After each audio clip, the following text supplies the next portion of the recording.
ये सेहरा मैंने अब्दुर्रहमान की शादी की मुनासबत से कहा है और ये हामिद अली के अहफाज में सबसे छोटा है। अहफाज असगर हुआ है, बनात में गजल है, औलाद में ये है। أخونا نعيم أصغر أولاده محمود، أخو سليم أصغر أولاده محمد، أبو الحسن أصغر أولاده حسين، جميل أصغر أولاده الله يرحمه المرحوم أيوه، أنت أصغر أولادك حامد.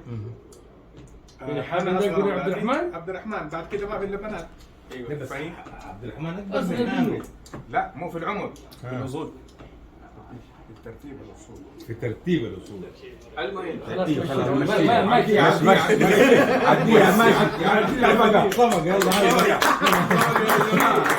बहरहाल ये शेरे की तारीख ये है कि उर्दू शायरी में सबसे पहला शेरा गालिब दहलवी ने कहा शहजादा जमा वक्त आखिर अमरत और मुगल बहादुर शाह के बेटे पर। उसके बाद ये सिलसिला चला रहा है। तो ये शेरा मैंने वसीम की फरमाइश पर कहा है और ये अब्दुर्रहमान सैयद अब्दुर्रहमान बिन वसीम हामिद सैयद और इसकी बेटी बीबी आयशा आया बिन खालिद जिम्मा। अब इस शेरे के अशार सुन लीजिए, सादा हैं, हालांकि मेरी ज़बान में ये सादा है। बहार सेहरे की क्या कहूँ मैं, बहार